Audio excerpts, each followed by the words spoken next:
Tudo bom com você? Estamos aqui para mais uma aulinha da nossa disciplina Panorama Bíblico, perfeito?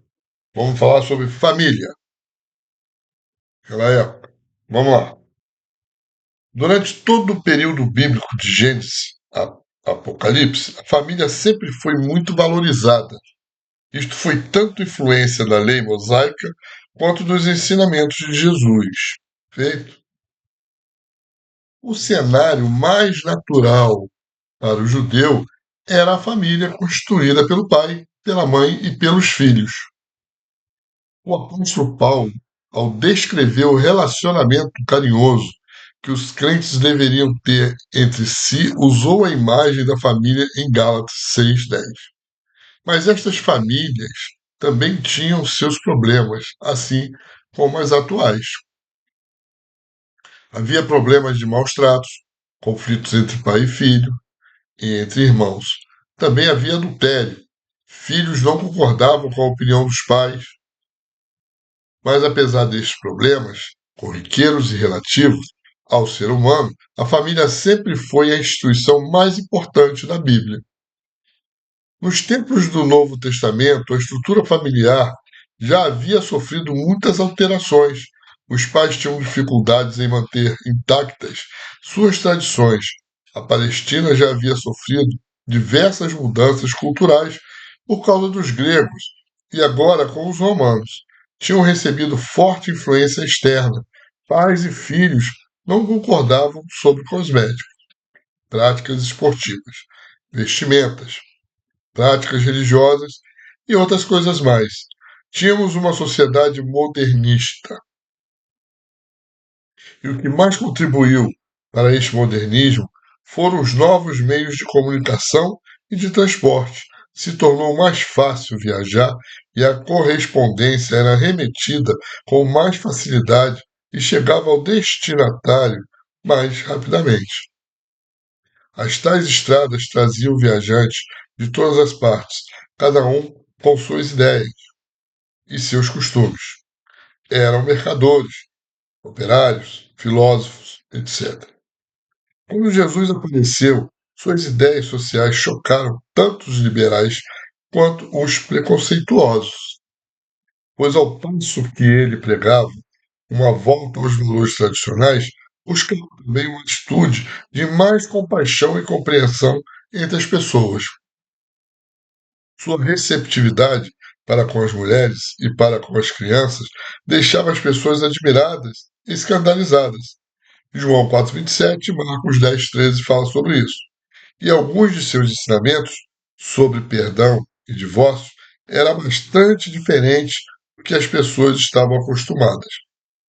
Claro, o povo judeu, um povo como todos, né? Todos os povos têm diversos problemas dentro das suas culturas, dentro do pensamento humano, né? E chegou Jesus, tanto utilizando da ortodoxia, como também se utilizando de uma modernidade, ou seja, um pensamento mais à frente, mais além. Isso criou admiração, criou choque na sociedade judaica na época. Vamos falar agora sobre o papel do pai. Na sociedade judaica, o pai geralmente era compassivo e amoroso, e não uma espécie de tirano diante do qual todos se curvavam. Na família hebraica havia conflitos normais no dia a dia, mas raramente havia conflitos graves, pois a autoridade do pai sempre prevalecia. Ele realmente exercia a autoridade suprema em seu lar. Poderia, por exemplo, divorciar-se de sua esposa sem sofrer com isto nenhuma consequência. Deuteronômio 24:1 fala sobre isso. O conceito judaico de pai achava-se fortemente associado à paternidade de Deus. Por isto, o pai era visto como alguém justo e misericordioso. Jesus, quando se dirigia em oração a Deus, o chamava de Abba, que em hebraico significa pai, uma expressão usada por crianças. Paulo de Tarso afirma que a nossa adoção como filhos nos dá o direito de poder chamar a Deus de papai. Romanos 8:15 e Gálatas 4:6. A maioria dos judeus amava muito seu pai e a sua admiração por ele era profunda. Assim também tinha leal obediência. A expressão mais usada para a morte era: ele descansou com seus pais. 1 Reis 2:10. Pois se reunir com os pais após a morte era uma das coisas mais preciosas para os judeus. José, como pai de Jesus, foi um homem paciente e compreensivo. Mateus 1:18-20. O pai descrito na parábola do filho pródigo, Lucas capítulo 15, é a imagem típica do pai judeu, pois deu liberdade ao filho para que fizesse a escolha errada, mas vendo-o sofrer as consequências, acolheu, de volta com amor. Em Atos 16:31, é bastante curioso, pois nós lemos Paulo dizer: crê no Senhor Jesus Cristo e serás salvo, tu e a tua casa, pois sabemos que a fé daquele homem não salvaria a sua casa, mas somente a si mesmo.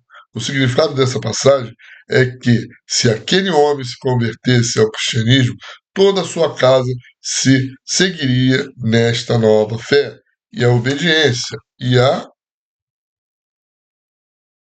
admiração ao pai. Era tanto que sua família se converteria verdadeiramente. O pai tinha a responsabilidade de prover as necessidades de sua família. Se não quisesse sustentá-la, seria considerado pior do que um incrédulo. 1 Timóteo 5:8. A não ser que fosse fisicamente incapacitado. Tinha também de providenciar a educação dos filhos e de ensinar o ofício nas famílias mais pobres. Os próprios pais se incumbiam disso. O pai judaico era um homem de diálogo. Estava sempre conversando com seus filhos durante todo o dia, durante as refeições, trabalho, atividades sociais, durante o descanso noturno. Nestas famílias não faltava um diálogo e todos eram muito amigos. Deste modo, o pai passava aos filhos todas as suas convicções religiosas, sociais e políticas. Havia também, em raros casos, pais e filhos que não se gostavam, mas mesmo assim era obrigatória a reverência. O relacionamento entre marido e esposa era também muito amoroso, mas o homem judaico entendia que a sua mulher era sua propriedade, como uma casa ou uma cabeça de gado, por causa da interpretação errada de Êxodo 20:17. Bom, gente, é, começamos a falar sobre a família judaica da época, falamos da figura do pai, o que era uma cultura patriarcal, realmente, e quero dizer a vocês que, no caso ali da interpretação do texto comentado pelo autor, claro que é uma visão protestante, porque nós estamos usando a teoria cristã protestante nesse segmento de aula. Nós temos a teoria católica, temos as espíritas e os outros. Mas nessa, então, por isso, quando ele fala em salvação, ele fala em individual. Mas é uma conotação expressa pela cultura cristã protestante, tá? Para o judaico, não. Para o judaico, o pai convertia-se, a família estava toda salva com ele. Perfeito? Bom, dê o seu joinha, partilhe o vídeo, aperta o sininho, isso ajuda a divulgar o nosso canal, o nosso trabalho. Próxima aula nós vamos falar sobre a figura da mãe, tá bom? Até a próxima aula.